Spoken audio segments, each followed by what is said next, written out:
Do you ever watch Raw and start comparing it to like really complicated mess? Like I did that last night. I thought, okay, a lot of this is just utterly escaping me and I can't figure it out. Let me see if I can do better with a really difficult equation. As it turned out, I'm stupid. So I ended up in a place where I was just sad all round, and that shouldn't be happening to me when I'm watching my entertainment. Thanks for watching. My name is Simon Miller. Do not forget to head over to the YouTube community page right now here on WhatCulture Wrestling, where you can vote for this week's retro ups and downs. And the choices are Vengeance 2001, when Chris Jericho won the Undisputed title, and that one is going to get shifted aside soon because it keeps coming up and then nobody votes for it. SummerSlam 2000, One Night Stand 2006, and again, as always, Bash at the Beach 1996. As I say, we're going to have a revolving door with these soon. But as for now, let's up those downs for the most recent episode of Monday Night Raw.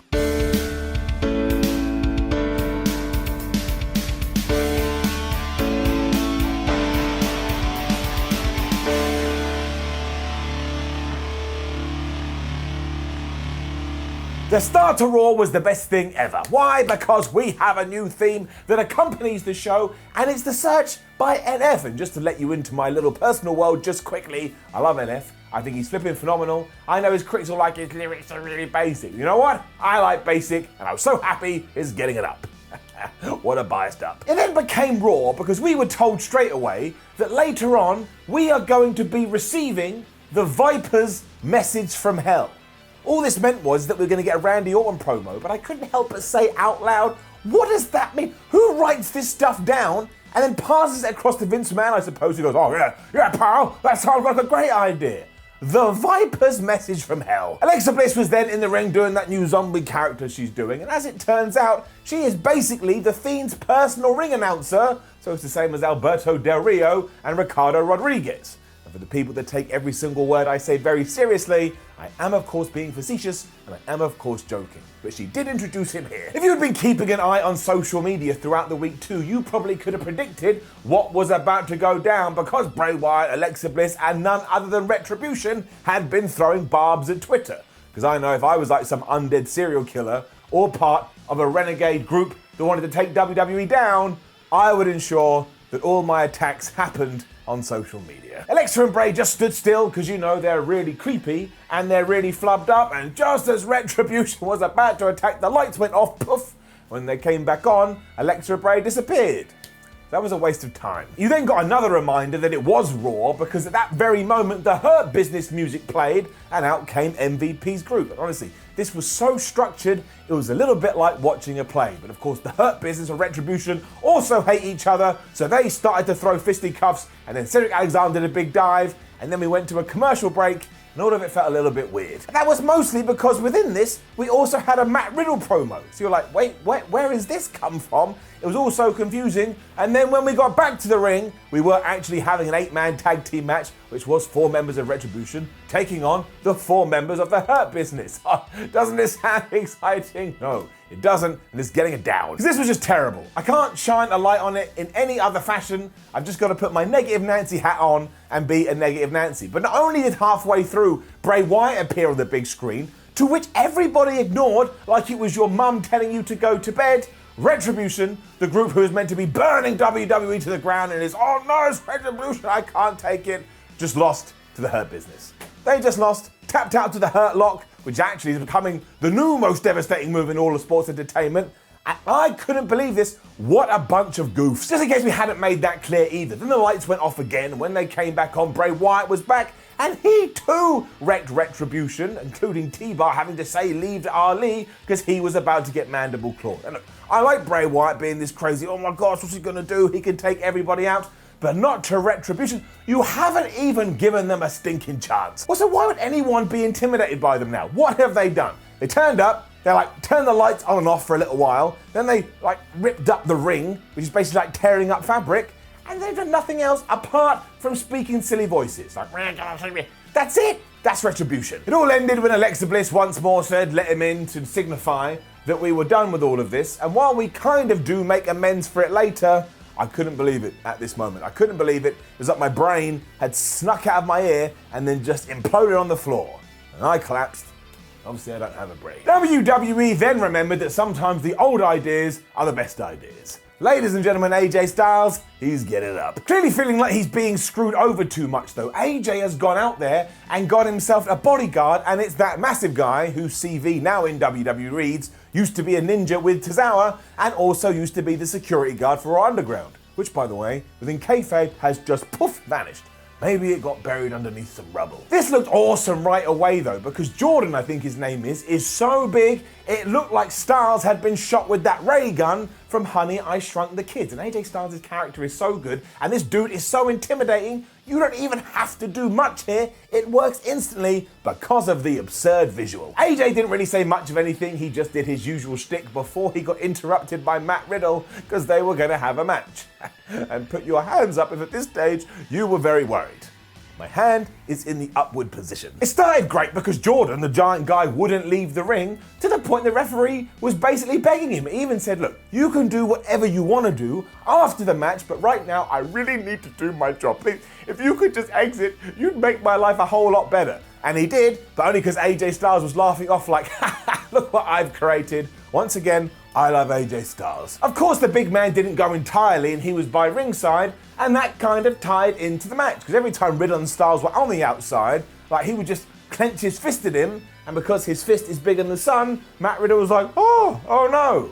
I mean, that was a little bit strange, but we ain't done. Because I just don't get why WWE put this thing together in the first place. You didn't want AJ Styles to lose because he just turned up on Raw. You don't want Matt Riddle to lose because he just turned up on Raw. And yet, he did just lose. He just lost. And the big guy on the outside didn't really do much of anything apart from glare. I mean, that scared Matt Riddle so much. He was like, oh! And he turned right into the Styles Clash. And once again, he got beaten for the uno, dos, tres. This didn't even go that long. And if WWE are correct, which they're not, that some people only watch Raw and some people only watch SmackDown, well, they just got introduced to Mr. Riddle and straight away were told, by the way, this blonde-haired guy is a massive loser. And he is. He loses all the time. Down. We then got a video package narrated by Randy Orton for the Randy Orton and Drew McIntyre feud, just catching you up on everything, and it was pretty good. And then we got a promo by Drew McIntyre, which was also pretty good. He thinks Randy is a sadistic SOB and that he thrives in a structure like the Hell in a Cell. And I went, does he? I can't even really remember the matches he's had in there. Like, I know he has been in the Demon's favorite structure, or whatever we call it, but it doesn't really spring to mind. I actually think he's more dangerous when he's just walking down the street, because he's crazy. Still, the tables are going to turn this Sunday, because it's going to be McIntyre who's going to be aggressive, and he's going to murder Randy Orton in the middle of a Hell in a Cell. Like I say, this was all fine. This was okay. Kind of had just a little bit of an inkling that maybe we didn't need to continue this program for an extra month, but they have great chemistry together. I think they'll do a fantastic job. Man, then everything happened, literally everything. Let's just take a moment, suck in the oxygen, and we'll go through it bit by bit. So for starters, it was Lana versus Asuka for the Raw Women's Championship. Now, I understand the point that people are making when they're saying, well, this made an absolute joke out of the Women's Battle Royal last week, because this only went 2 minutes and Lana essentially got her ass whipped. But look, Asuka did win after locking in the Asuka lock. She is still the Raw Women's Champion, and isn't that better than the alternative? I also thought this was pretty inoffensive. It can have an up. Because WWE can't leave good alone though, for the 5th week running, Nia Jax and Shayna Baszler just came out and they threw Lana through a table. Like, last week it was actually quite funny, but now we have jumped the shark too much, and I kind of shrugged my shoulders like, man, is this what we're gonna do? Are we gonna get to the year 40,032 and I'm gonna be in my grave, but we're gonna have some amazing new technology when someone says, Simon, Lana went through a table again? I am not going to be impressed. The tag champs then attacked Asuka, but she was able to get a few licks in and get away, before they then got on a microphone and said, hey, we don't even like each other, we don't even follow each other on Instagram, but look, because we have teamwork, we are the tag team champions. They then got interrupted by Mandy Rose and Dana Brooke, who then got interrupted by the Riot Squad, who then got interrupted by the new team of Lacey Evans and Peyton Royce. What? No one explained why they were together. For some reason, Lacey Evans was trying to be front and center the whole time. So why Peyton Royce would ever want to team up with this egomaniac, I don't know.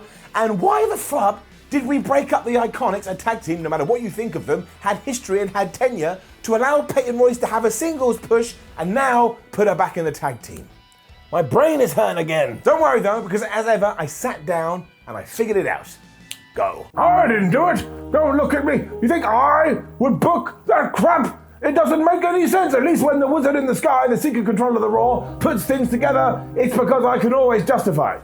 This was absolutely baloney, and not even I can explain it. It doesn't make any sense. But once again, to ratify, it wasn't me. Jeez, not even he. What kind of world are we living in? Also, this got even worse because WWE clearly did it because they looked at their roster and went, oh man, we don't have any women's tag teams. Let's make some women's tag teams. But then after an impromptu match between these four people, for some bizarre reason, Nia Jax and Shayna Baszler won. So you just took three of our other pairings and you chucked them into the toilet. Nia Jax hit the Samoan drop on Ruby Riott.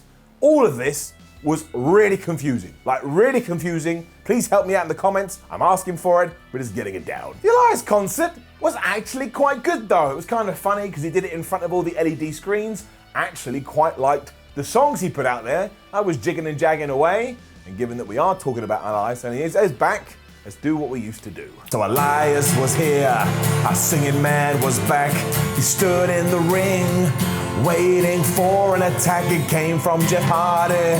Tried to hit him with a guitar as he told Elias, I didn't hit you with that car. Look at that, all summed up in one verse. They're gonna have a fight at Hell in a Cell, which Elias talked about later on during a promo. And honestly, this was actually quite a lot of fun.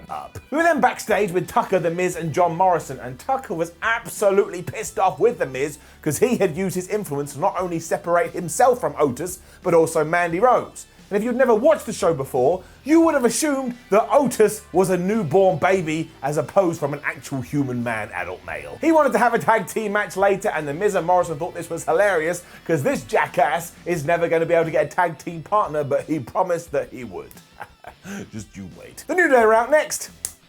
Just like Kofi Kingston and Xavier Woods, they've ran down that even though they're ecstatic to be the tag team champions again, we can all admit that 2020 has been a crappy year, which was topped off now that they've been to Raw and Big E had to stay on SmackDown. We then got approximately our 78,456 interruption of the evening, because out came Sheamus. I also love this character now, I love it. Sheamus has become grumpy old man.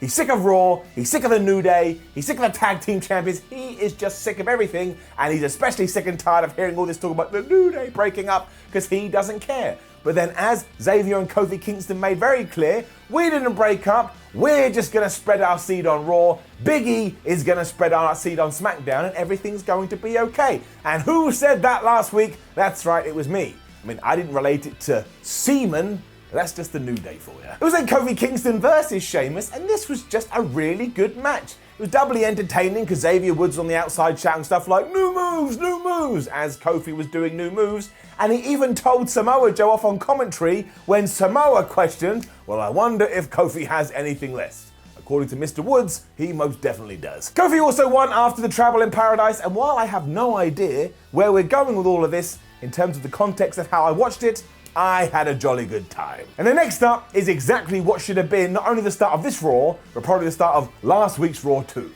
But still up. And what am I talking about? Well, WWE finally let Mustafa Ali talk, and he was flipping brilliant. Not only did he justify himself being in Retribution, but he also told us that he had spent his summer being the hacker. So we tied that little nugget of story up as well. He said he loves creating chaos, and maybe he's going to do all of that now that he has arrived on Monday nights. He went on to say that he was forced to sit at home as WWE's marketing department couldn't think of a way to brand up the name Mustafa Ali. And I was like, that is some shots fired. And honestly, Ali was great here, and it just boggles my mind that we would have his group lose when you know you've got this in the tank. He also said the company is rotten to its core because of corruption and greed, which is why he had reached out to other people who had been screwed over by the system and created this faction.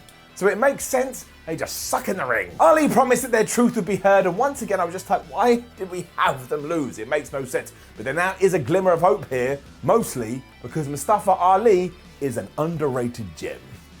We shall see. Just if I wasn't sad enough because of all of that too, the Hurt Business then just beat up Titus O'Neil. I mean, Titus approached them and said, hey, I should be part of your group, I'm a really good dude, I can help out. And after they had a little bit of a conversation, they just whooped his ass. I mean, poor Titus O'Neil. Also, are the Hurt Business good guys or bad guys? I have absolutely no idea. And then kind of felt like WWE was trying to wind me up. Now, as you know, if you've watched Ups and Downs before, I can be an anal Allen when it comes to the brand split. I just think if you are going to have separate rosters on Raw and separate rosters on SmackDown, you've got to make sure that line barely ever gets crossed, because if you do it, it just makes the whole draft and the whole process redundant. So guess what happened days after the 2020 draft was done? That's right, we pulled down our pants and we crapped on it. Because it was The Miz and John Morrison versus Tucker and his mystery partner of El Gran Grondo, a very famous and very new Mexican luchador that he was able to find after scouring the globe. And if you haven't seen this, I'll let you know that said luchador came out with the Money in the Bank lunchbox. That's right, it was Otis. If you remember Mr. America back in the day, this was exactly the same thing. So my big question with all of it is simply, why do you even bother WWE? Why do you even bother? If you want to have guys going here, there, and everywhere, just do it. No one's going to care. You find me someone that actually has any sense of worth in the brand split, and I will give them $10 million. I mean, I won't, because I have $10 million. It just doesn't exist. That's like me going, poof, I'm going to grow hair. It's not going to happen. It makes the whole thing redundant. Why did I watch that whole draft? Why did I get so emotional about Mandy Rose and Tucker being moved if Otis is just able to turn up like nothing had happened? So in that sense, it has to get a down. On the flip side to this, Otis may be the greatest performer in this company, because when Tucker interviewed him and he just went Tucker and started making noises, I was laughing my ass off. He made this so entertaining. He gave no thought to try and hide his identity. The man's got something, I tell you, and for that reason, is getting it up. The match itself was fine as well, I suppose. I mean, halfway through, for some reason, R-Truth and a bunch of geeks were chasing him for the 24/7 title, and this shocked The Miz so much, he got caterpillared, and El Gran Grondo, whatever the hell he was called, got the 1, 2, 3. They got even more surreal because in the back, El Gran Grondo, Tucker, The New Day, and Mandy Rose were celebrating with a ham. But again, I have to say, it was just so out there. I did have a bit of a smile on my face. Firefly Funhouse was next. These are always just fine. They can have it up. It felt like a way to introduce this to a new audience, as if once again WWE actually believes that they have people watching Raw and people watching SmackDown. It's not true, my friends. Trust me, everybody is either watching everything or they're watching nothing, and they're just either reading results online or watching shows such as this. Thanks. But Bray got rid of a bunch of things that were related to Friday nights, and Ramblin' Rabbit was there, and he was going to have a brand new beginning, but then he got eaten again by the buzzard because he has a crappy life, before Alexa Bliss got introduced as a brand new member of the Firefly Funhouse, and she's all still like zombie, because of course she's been brainwashed. But I am intrigued to see where we're going to go. I'll have to watch the show. Keith Lee then lost to Braun Strowman. And I'm really sorry, I know this is going to create a noise. I'm done. I'm done. I'm going to go for a walk. I keep talking. Oh, I lost the top, so that's going to be annoying. Yeah, I just need some time. For you, no time will pass, because of course we'll just jump cut to when I come back. But I may look very different, because I think I'm going to go on some kind of a pilgrimage. I just can't believe it. It makes no sense. But of course, down. Okay, I needed that. Anyway, this got even worse because Braun Strowman accidentally on purpose smashed Keith Lee in the balls with his head, and then he booted him in the face, and he got the victory. So he didn't even give him the running power slam, which at least would have looked impressive. And yeah, afterwards, Keith Lee was mad, and he smashed Braun Strowman in the testicles too, because why the hell not, while screaming, "You shouldn't take cheap shots with me." But Keith Lee has had one proper victory since moving up into the main roster, and everything else has just been shenanigans. Keith Lee, look at him, doesn't need any shenanigans. Also, I don't really need to see Braun Strowman win. Randy Orton then locked himself inside the Hell in a Cell because it's Hell in a Cell on Sunday, and he thought that would be quite pertinent to cut a promo within that. I mean, it was okay. The Viper reminded us of all the matches he had in there, and I was like, oh, thanks, Randy, because earlier I couldn't remember, and there were 7, and promised that as bad and as awful and as hellish as they've been, nothing was going to be as bad as to what he was going to do to Drew McIntyre at the pay-per-view. And I guess this is the things that he should have said. He's trying to get you invested in that show, even though as of right now, there's only 4 matches announced. You just knew that Drew was going to be here at some point, because that's what WWE does, and he did turn up towards the end of this, but I noticed we only had like a minute remaining. It's like, I wonder what we're going to do. McIntyre found some bolt cutters in order to get in the Hell in a Cell. Randy Orton started to panic. McIntyre looked at his challenger and went, "I'm going to murder you." And then Raw stopped. It just stopped. So you didn't see any kind of beatdown. You didn't see any kind of violence. It was a bit like there was a production error. But no, I can only presume that the clock ran out of time. So we just had to go to whatever was next. I mean, maybe WWE was going for mystery, but it honestly came off like a mistake. And if you were like on the verge, should I watch Hell in a Cell? Should I not watch Hell in a Cell? I don't think this was going to push you over the edge. What an absolutely bizarre episode of Monday Night Raw. I think the main reason for that is because there is just no long-term plans. We're just making things up as we go, hence why it's really difficult to make sense of all of it. So while the good bits were good and the bad bits were bad, overall I did leave with a sense of absolute bafflement, and when I'm baffled, it has to get a down. Also, I'm not gonna lie, that's mostly for Keith Lee. That really did a number on me. But now please do leave a comment below and let us know what you thought about last night's Monday Night Raw. Like the video, share the video, and hit the subscribe button. It's free. Head over to WhatCulture.com where you can read yourself some articles, follow WhatCulture on Twitter at WhatCulture WWE, and watch more videos here on WhatCulture Wrestling. My name is Simon WhatCulture. Make sure you do vote in the Rector Ups and Downs poll, and just make sure, more importantly than that, you have a great day. I'll see you when I see you.